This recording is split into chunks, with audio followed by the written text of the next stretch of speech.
Welcome to Pretty Good Cooking. Good. Tonight on the show, we're going to teach you how to make an Irish beef stew.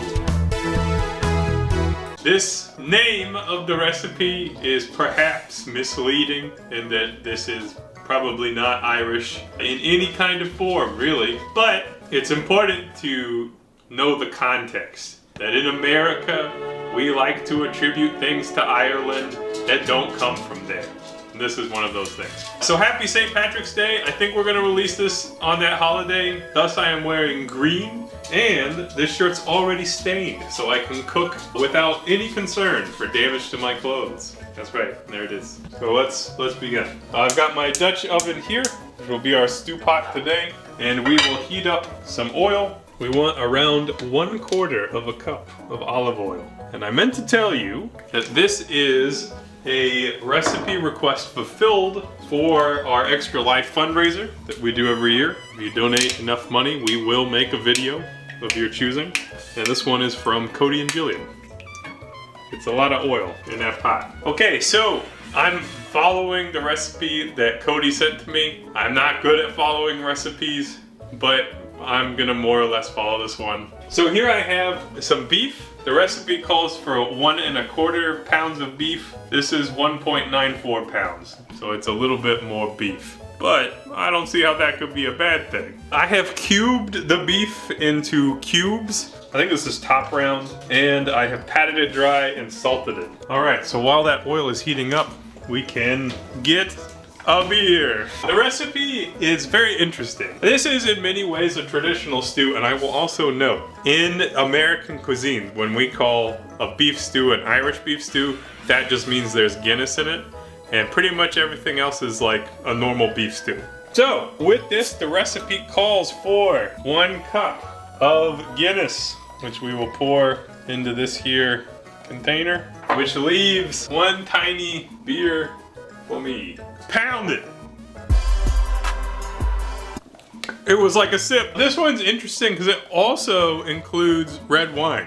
So we're having both beer and wine in our stew today. Fascinating, I know. Today I will be using a Côtes du Rhône, which I think is from France. I don't know if they make wine in Ireland, but if they do, I don't know about it. A third point of clarification is that this is a rather thin stew. You might even be tempted to call it a soup rather than a stew. If you prefer a thicker stew, there are ways to thicken it up. The original recipe suggests just adding less liquid. Tonight we'll probably just try to make it as the recipe suggests. I don't mind if it's thin.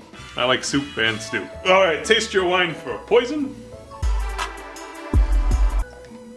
I'm not dead yet. And we'll measure out a cup of that. And there's our beer and wine mixture. Okay, so our oil is heated up and we will proceed. That could be hotter. So we're gonna leave this one beef right here and wait for the oil to get hotter, and then I will proceed with searing some of the rest. We are gonna try hard tonight to not overcrowd the pan while doing this, so I'm gonna have to do it in batches, but I'm not satisfied with how hot that oil is. We'll be back shortly. Okay, I'm happy with how hot the oil is now, so I'll start putting in some beefs, and you'll see I'm getting some splattering. You could avoid this if you are really careful with patting your beef dry. I got no time for that. So I think it's gonna take 2 batches to fry this beef off. John's trying to film while not getting too close. It is hazardous. So we're gonna fry it a couple minutes on one side, flip it over, get some more browning, then we'll do it again, and then we'll move on to other things. Alright, so I did my beef in batches. Some got nicely browned and others didn't. That's okay. From here, we will add 6 cloves of minced garlic. That's right. And I made sure to pick the biggest cloves I could because I love garlic. So this is just gonna very quickly, you're gonna stir it in. Make sure that garlic gets down the bottom of the pan. We basically just wanna let this go for like 30 seconds just for the garlic to get fragrant. And it should smell amazing at this point. I would be pretty happy to just eat this. Would be nice. The next thing we're gonna do is add our beer and wine, which by the way, John and I are having some Guinness ourselves. So add a little beer to the cook as well. And once you put in your beer and wine, you should have a little bit more flexibility on the timing for everything else. One thing that's nice to do is try to deglaze some of the bottom of the pan and sides, which with the liquid as you put in, you can kind of just run your tongs through. All right, so to that, we also need to add a whole bunch of other things. But once you have some liquid in your actual stew, it's like less of an urgency. Nothing's gonna burn, it'll just start stewing. So we'll bring that up to heat and work on other things. The next thing we're gonna add is 4 cups of beef stock. I'm sure this is a surprise to none of our normal viewers, but I pretty much exclusively use BTB, and I will be making quick and dirty tap water stock today. I run my tap hot, start mixing it in, fill it up to 4 cups. Beef stock. It's fine, it'll all cook out. The recipe also calls for 2 cups of just plain water. If you were trying to make something, a thicker stew, just skip this. All right, next up will be 2 tablespoons of tomato paste. Look at me, I'm not eyeballing it this time. Following a recipe, not making too many changes, just a few changes. Next up is a tablespoon of sugar. Weird, sugar. And then a tablespoon of thyme, dried thyme, the right thyme. Boom. Next up is a tablespoon of what's this here, World Star sauce? I'm sorry, this is 2 1/2 tablespoons. And 2 bay leaves. But actually, I'm gonna add 1 bay leaf. I know that's another change of the recipe. Because they are fresh, they taste really, really strong.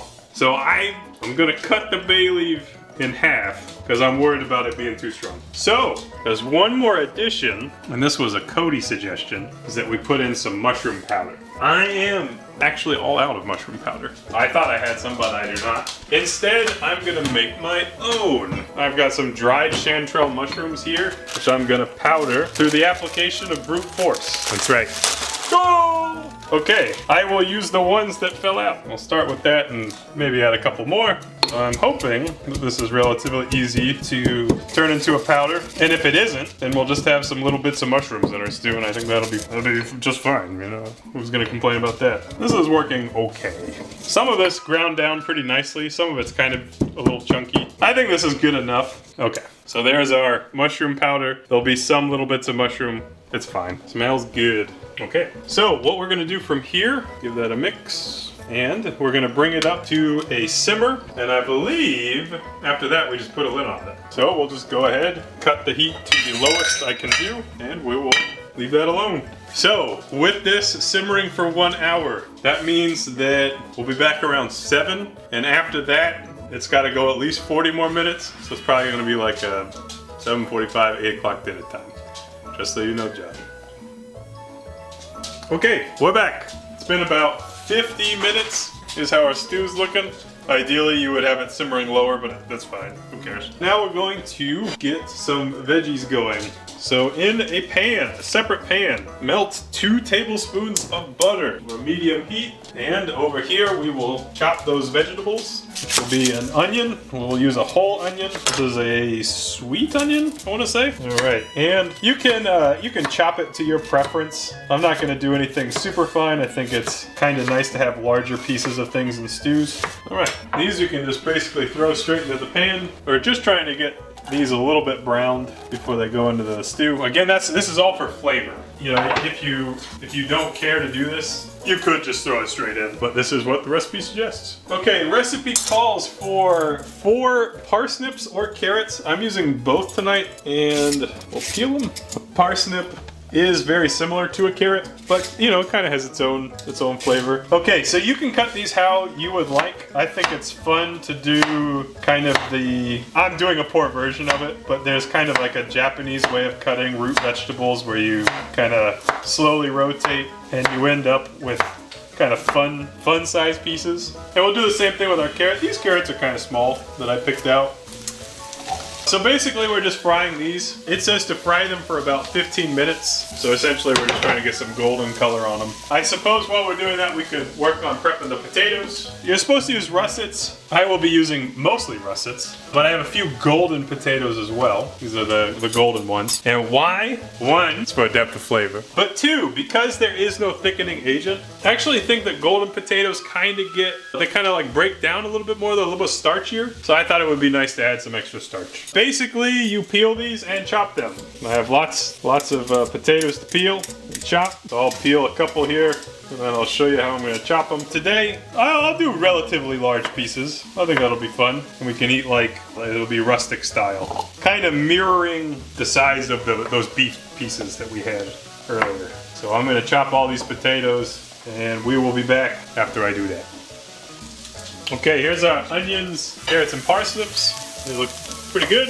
Got some brown on them. Should taste nice. And go ahead and carefully, if you're a pro, you can just put them in like I did. If you're not a pro, transfer them to something else and be careful. And we can go ahead and add the potatoes as well. This is 3 pounds of potatoes, which we will mix to incorporate. You can see this makes a lot of food. I think at this point too, we can pull out that bay leaf. Probably already did what it's gonna do. And we will go ahead and bring this back up to heat, get it to a simmer, and then we will let it simmer uncovered this time until it is done, until the vegetables are very tender and kind of are breaking up a little bit, because that should help thicken this stew up. We're also supposed to add more salt and pepper at this point.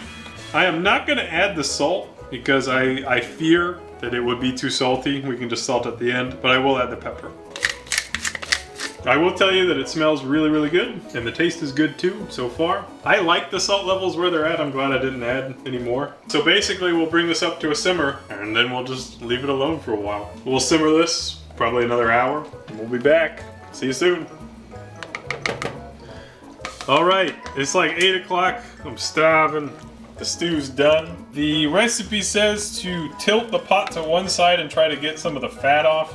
I can't do that. Let's serve it up. The vegetables are definitely done. You can tell by pushing on them. They're done. All right. We are going to garnish with some fresh parsley. I can only find curly parsley, so that's what we'll use today. I think it's very important to finely mince curly parsley, otherwise you will have something that's not that pleasant to eat. Here's our parsley garnish. Look, it is green for health, right? But also it looks amazing.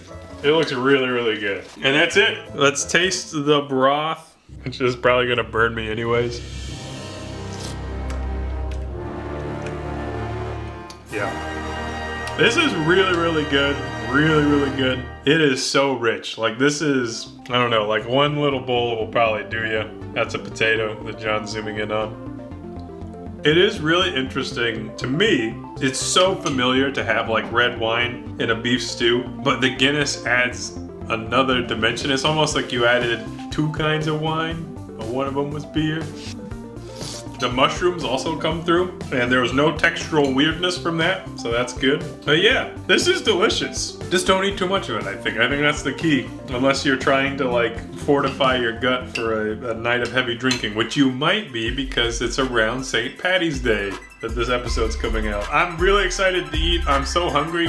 So I will conclude with, I hope you enjoyed that. Particularly Cody and Jill. Thank you for your donations and generosity. And that's how you do it. We'll see you next time. Happy cooking.